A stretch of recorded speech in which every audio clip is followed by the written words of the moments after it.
धीरेन्द्र शास्त्री जी को जानती हैं? जी हाँ जी। अच्छा, वो जैसे वो जादू वगैरह करते हैं, वो आप भी उस तरह कर सकती हैं? देखिए, वो कोई जादू नहीं करते हैं। धीरेन्द्र शास्त्री जी जादू नहीं करते हैं? कोई लोग कहते हैं कि जादू करते हैं, कोई कहते हैं ढोंग पाखंड ये सब, तो ऐसा कुछ नहीं है। उन पे हनुमान जी की कृपा है। हाँ। और जिस पे भगवान की कृपा हो क्या नहीं कर सकता है। अच्छा। लंगड़ा पर्वत लांग जाता है, गूंगा प्रवचन करने लगता है, कोई कुछ भी कर सकता है, तो इसलिए वो कोई ढोंग पाखंड या जादू नहीं है। रामचरितमानस आपने कितनी बार अब तक पढ़ी है? वो चौपाई है। ढोल गवार शूद्र पशुनारी सकल ताड़ना के अधिकारी। इसका अर्थ ये नहीं है कि इसमें किसी को मारने पीटने के लिए कहा गया। इसका अर्थ क्या है, यही मुझे समझ। मैं बताती हूँ। हाँ। इसीलिए मंथरा के कहने पर वो वन में जाने के लिए नहीं कही थी। इसलिए भगवान राम से सर्वाधिक प्रेम करने वाला अगर कोई है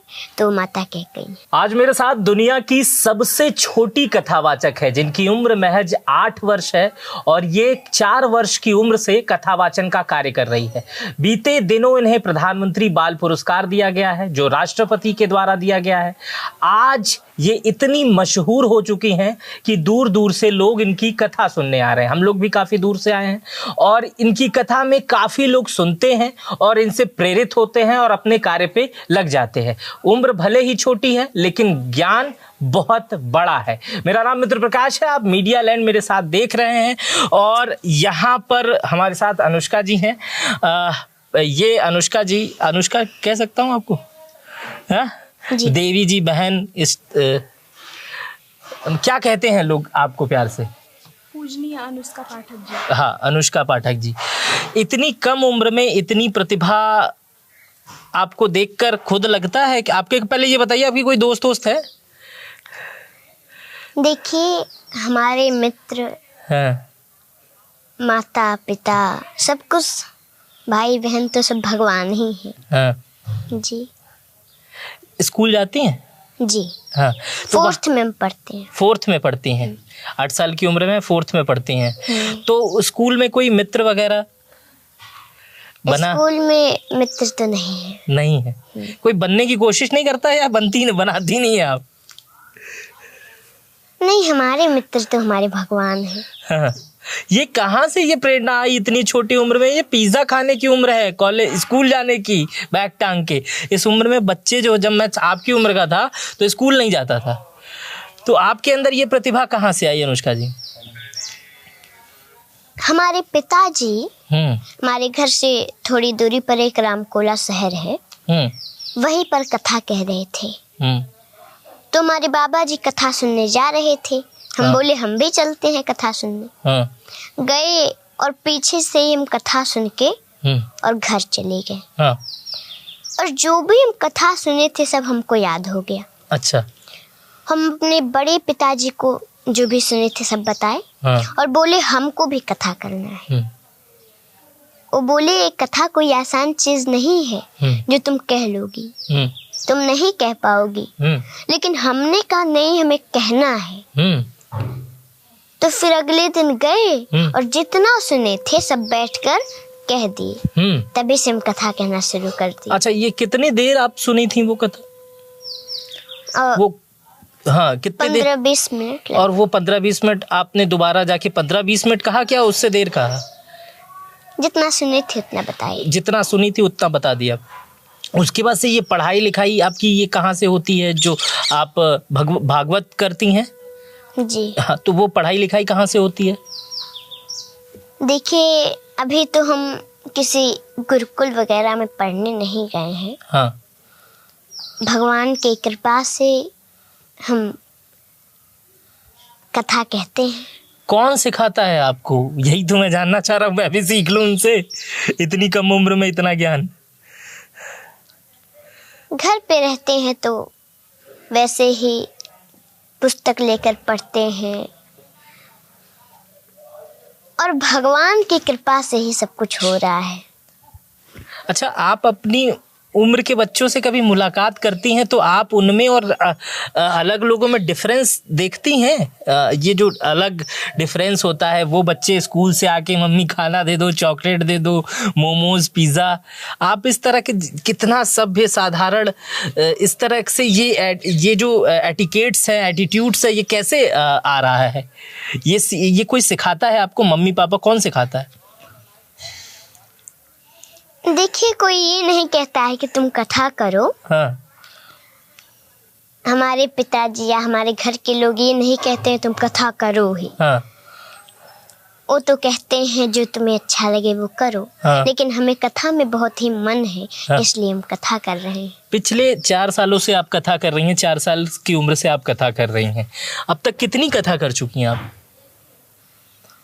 हम 4 साल से कथा नहीं कह रहे हैं। हाँ, हाँ। जब हम 4 वर्ष के थे तब से कह रहे हैं। हाँ। अभी 3 वर्ष हुए। अच्छा, 7 वर्ष की हो गई हैं, 3 वर्ष से कथा कह रही हैं। नहीं, हाँ। हम तो इस समय 8 वर्ष के हैं। तो 4 दूनी 8 हो गया ना? हाँ। वही तो मैं पूछ रहा हूँ, 4 वर्ष की उम्र से। लेकिन 4 वर्ष की उम्र से तो थोड़ा बहुत कहते थे। कितनी कथा हो गई होगी इनकी? हमको लग रहा है 24-26 कथा आपके पिताजी बता रहे हैं। 24-26 कथा आपने कर ली, और पब्लिक उसमें आती है, उसमें आपसे लोग आशीर्वाद लेने आते होंगे, पूछने आते होंगे, बातचीत करते होंगे। हाँ? जी। हाँ? ये देखकर कैसा लगता है अन्य बच्चों के हिसाब से?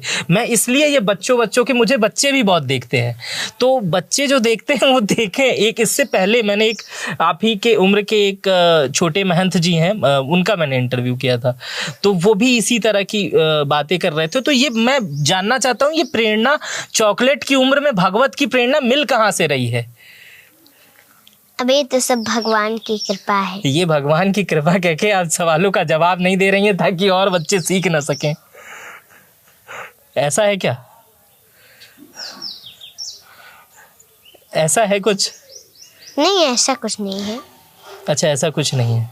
आप मतलब बताना नहीं चाह रहे? क्योंकि भगवान जो चाहते हैं वही सब कुछ होता है। हाँ। और भगवान चाहते हैं कि हम उनकी कथा के द्वारा लोगों का सेवा करें। अच्छा। लोगों को उस कथा को सुन के अच्छा मार्गदर्शन मिले।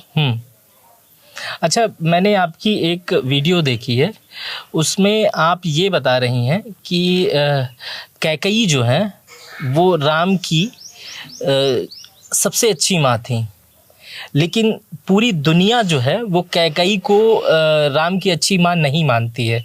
ये क्या प्रसंग है, ये मुझे बताएंगे क्या इसके बारे में? जी। हाँ। रामचरितमानस में, पूरे रामचरितमानस में, हाँ। या पूरे दुनिया में राम से सर्वाधिक प्रेम करने वाला कौन है? तब देखिए, जो राम से प्रेम नहीं करते, जो राम का नहीं वो तो किसी काम का नहीं। हाँ। सब राम से प्रेम करते हैं। लेकिन सर्वाधिक प्रेम माता कैकेयी श्री राम से करती है। लोग कहते हैं कि नहीं, वो तो बुरी है, उन्होंने भगवान राम को वन में भेज दिया था। हाँ। लेकिन वो मंथरा के कहने से नहीं भेजी थी वन। वो तो भगवान राम ने ही उनसे कहा था, वचन लिया था। क्योंकि सभी माताएं अपने पुत्र को प्रेम से भोजन कराती हैं, खीर खिलाती हैं, दूध भात खिलाती हैं। ऐसे ही एक दिन माता कैकेयी भगवान श्री राम को खीर खिला रही थी। हाँ। भगवान श्री राम 1 ग्रास खाए, 2 ग्रास खाए, 3 ग्रास खाए, चौथे में हाथ पकड़ ली। माँ, आप तो हमेशा मैं देखता हूँ मुझे खीर भोजन ही कराती रह जाती हैं। कभी ये आपने पूछा है कि राम तुम्हें कुछ चाहिए? माता कैकेयी ने कहा कि राम, अगर तुम्हें कुछ चाहिए तो बोलो ना। तुम्हें मांगने में देरी हो सकती है, लेकिन मुझे देने में देरी नहीं होगी। मांगो, क्या चाहिए? भगवान राम ने कहा कि माँ, मैं ऐसे नहीं मांगूंगा, पहले मुझे वचन दीजिए, जो मैं मांगूंगा वो आप देंगी। माता कैकेयी ने कहा, कह रहे ऐसा क्या मांगेगा जो वचन ले रहा है, लेकिन ठीक है, मैं तुम्हें वचन देती हूँ, जो तुम मांगोगे वो हम देंगे तुम्हें। भगवान राम ने कहा, माँ, जो मैं मांगने जा रहा हूँ, अगर वो आपने मुझे दे दिया, कोई भी संसार में अपनी बेटी का नाम कैकेयी नहीं रखेगा। माता कैकेयी ने कहा कि कोई अपनी बेटी का नाम कैकेयी न रखे, इससे मुझे क्या लेना देना, बस मेरा राम प्रसन्न रहे, यही मुझे चाहिए। मांग बेटा, क्या चाहिए तुम्हें? राम जी ने कहा कि माँ, जो मैं मांगने जा रहा हूँ, अगर वो आपने मुझे दे दिया तो संसार में आपका अपजस होगा। माता कैकेयी ने कहा, वो जस मुझे नहीं चाहिए जिससे मेरा पुत्र राम प्रसन्न न रहे, और वो अपजस मुझे मंजूर है, जिस अपजस से मेरा राम प्रसन्न रहे। मांगो, क्या चाहिए? भगवान राम की आंखों में आंसू आ गए। माँ, जो मैं मांगने जा रहा हूँ, अगर आपने दे दिया तो कदाचित आपको वैधव्य जीवन भी देखना पड़ सकता है, आप विधवा भी बन सकती हैं। माँ, माता कैकेयी 2 मिनट के लिए मौन हो गई, फिर बोली कि पुत्र, कदाचित मुझे वैधव्य जीवन भी देखना पड़े, ये मुझे मंजूर है, पर बस मुझे ये चाहिए कि मेरा राम प्रसन्न रहे। मांगो, क्या चाहिए तुम्हें? ये संवाद जब खीर खिला रही थी राम जी को कैकेयी जी, तब का ये बातें हैं तब की। जी। उसके बाद क्या हुआ? तो भगवान राम ने कहा कि माँ, एक समय आएगा, मेरा विवाह होगा, मैं अयोध्या आऊंगा, उस समय आपको मेरे लिए 14 वर्षों का वनवास मांगना पड़ेगा। माता कैकेयी जब ये 14 वर्षों का वनवास सुनी, धड़ाम से जमीन पर गिर पड़ी, बेहोश हो गई, और जो पिलाने के लिए, भोजन करा के पिलाने के लिए पानी रखे थी, उस पानी को भगवान राम लिए, मुंह पे छींटा मारे, उनको होश हुआ। बोली कि राम, संसार में कोई अपने बेटे का नाम कैकेयी न रखे, ये मुझे मंजूर है। मेरा संसार में अपजस हो, ये भी मुझे मंजूर था। मुझे कदाचित वैधव्य जीवन भी देखना पड़े, ये भी मुझे मंजूर है राम, लेकिन मेरा राम मुझसे 14 वर्ष दूर रहे, तुम्हें 14 वर्षों का वनवास मुझे कदाचित मंजूर नहीं है। राम, मैं नहीं दूंगी ये वरदान, वापस ले लो ये वरदान तुम, मैं नहीं दे सकती। मैं तुम्हारे बिना एक पल भी नहीं रह सकती, तो तुमने सोच भी कैसे लिया कि मैं तुम्हें 14 वर्षों का वनवास दूंगी? मैं नहीं दूंगी। भगवान राम ने कहा, माँ, आपने मुझे वचन दिया है तो आपको देना पड़ेगा। अगर आप फिर भी नहीं देंगी, हजारों वर्षों से तपस्या कर रहे शुतिक्षण का क्या होगा? उनको मेरा दर्शन प्राप्त कैसे होगा? इतने वर्षों से रास्ता देख रही, मेरा इंतजार कर रही हैं माँ शिवरी, उनको मेरा दर्शन प्राप्त कैसे होगा? शरभंग ऋषि के मांस गल चुके हैं, हड्डियां भी सूख रही हैं,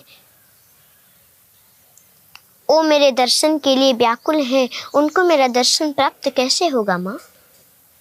आपको वरदान देना पड़ेगा। उसी दिन से माँ कैकेयी भगवान राम से थोड़ा हट हट के रहने का प्रयास करने लगी।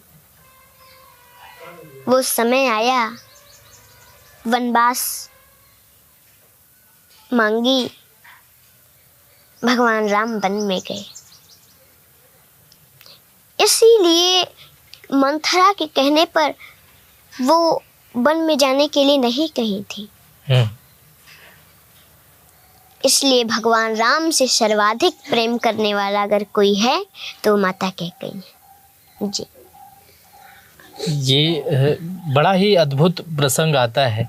ये जो आपने बताया, कई जगह मैंने जब ये सुना, क्योंकि जो लोग रामचरितमानस नहीं पढ़े हैं, अच्छा चलिए यही प्रश्न हो जाए, रामचरितमानस आपने कितनी बार अब तक पढ़ी है? अब देखिए, हम गिन गिन के तो पढ़ते नहीं हैं। हाँ, क्योंकि गिन गिन के पढ़ने से क्या लाभ है? नहीं, ये गिनने वाली बात समझने का मेरे प्रयास करिए। साल भर में आपके उम्र के बच्चे, मेरे उम्र के बच्चे, हाँ, बच्चे नहीं बड़े मेरे उम्र के लोग साल भर में अपना कोर्स नहीं कंप्लीट कर पाते हैं। कोर्स का मतलब जितनी किताबें होती हैं वो नहीं कंप्लीट कर पाते हैं। और आपको ये भी नहीं याद है कि आप रामचरितमानस कितनी बार पढ़ी हैं? इतनी मोटी किताब होती है। ये तो हमको याद नहीं है हम कितनी बार पढ़े। ये सारी चौपाइयाँ आपको उसमें याद कंठस्थ हैं रामचरितमानस की? अबे जो रामचरितमानस की आप पूछ रहे हैं सारी चौपाइयाँ, हाँ, मैं पूछ नहीं रहा हूँ, मैं बस ये पूछ रहा हूँ आपको याद है ये सारी चीजें? ये बड़े बड़े लोग जल्दी नहीं याद कर पाते। हाँ। क्योंकि ये कोई आसान चीज नहीं है कि कोई भी याद कर लेगा। ये बहुत अद्भुत चीज है। इसलिए हमें पूरी रामचरितमानस की चौपाइयाँ नहीं याद है। बस पूरी नहीं याद है। रामचरितमानस जब आपने पहली बार पढ़ा तो आपको कैसा लगा? हमको तो बहुत अच्छा लगता है। हाँ। भविष्य में क्या एम है? अनुष्का पाठक बड़ी होकर, बड़ी तो आप वैसे भी ज्ञान में हो ही चुकी हैं, लेकिन अपनी एक उम्र सीमा पड़ाव पार करने के बाद अनुष्का पाठक कहाँ जाने वाली हैं? क्या करेंगी आप? अब देखिए, जो प्रभु चाहे वो होगा, लेकिन बस मैं तो ये चाहती हूँ कि ऐसे ही भगवान की कथा के द्वारा लोगों का सेवा करते रहूं और इस कथा के द्वारा सबका कल्याण हो। नहीं, जैसे कि छोटे बच्चे जब रहते हैं, अगर वो ज्ञानवर्धक हो जाते हैं तो ये वो सोचते हैं कि मैं बड़ा होकर डॉक्टर बनूंगा, ओके, पिताजी सामने हैं, इंजीनियर बनूंगी, नेवी में जाऊंगी, एयर होस्टेस बनूंगी, ये तमाम बचपन की सोच रहती है। तो आपने ये सोचा है कि आप बड़ी होकर कथावाचक बनेंगी। जी। धीरेन्द्र शास्त्री जी को जानती हैं? जी। हाँ जी। उनकी कथा में कभी गई हैं? वैसी कथा में तो नहीं गई। वैसी कथावाचक बनना चाहती हैं उन्हीं की तरह? अच्छा, वो जैसे वो जादू वगैरह करते हैं, वो आप भी उस तरह कर सकती हैं? देखिए, वो कोई जादू नहीं करते हैं। धीरेन्द्र शास्त्री जी जादू नहीं करते हैं। कोई लोग कहते हैं कि जादू करते हैं, कोई कहते हैं ढोंग पाखंड ये सब, तो ऐसा कुछ नहीं है। उन पे हनुमान जी की कृपा है। हाँ। और जिस पे भगवान की कृपा हो क्या नहीं कर सकता है। अच्छा। लंगड़ा पर्वत लांग जाता है। अच्छा। गूंगा प्रवचन करने लगता है। हाँ। कोई कुछ भी कर सकता है, तो इसलिए वो कोई ढोंग पाखंड या जादू नहीं है। तो ये कैसे संभव हो जाता है आपसे? हालांकि ये क्वेश्चन पूछना नहीं चाहिए कि कोई कैसे ये जान लेता है कि उनके मन में क्या चल रहा है, उनके मन में क्या चल रहा है, ऐसे कैसे हो जाता है? अभी हम आपको बताए कि भगवान की कृपा जिस पे हो, हाँ। वो क्या नहीं कर सकता है। यहाँ जो भी हो रहा है भगवान की कृपा से हो रहा है। जी। हाँ जी। हम खत्म करेंगे इसको। केवल यहाँ नहीं, हाँ। पूरी दुनिया में जो कुछ भी हो रहा है सब भगवान ही कर रहे हैं।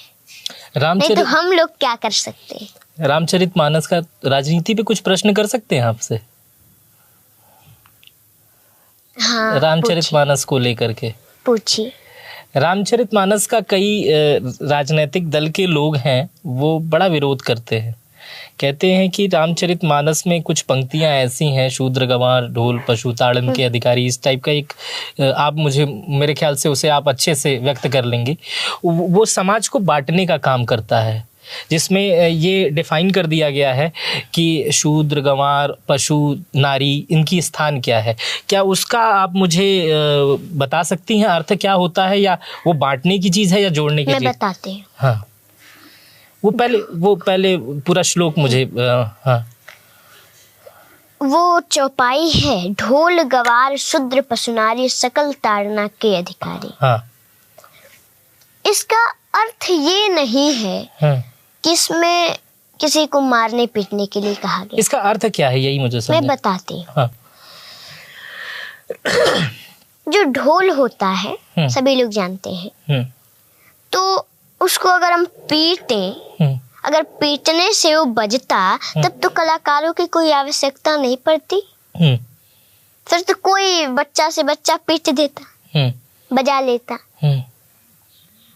इसलिए पहले उसको ताड़ना का अर्थ जानना होता है, पहले उसे जानिए कि वो कैसे बजेगा, उसके बजाने का तरीका क्या है, तब आप बजा पाएंगे।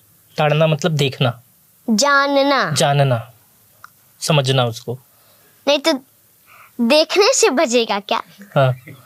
उसे जानना पड़ेगा कि वो कैसे बजता है, हाँ। उसमें हम क्या करें, किस तरीके से वो बजेगा।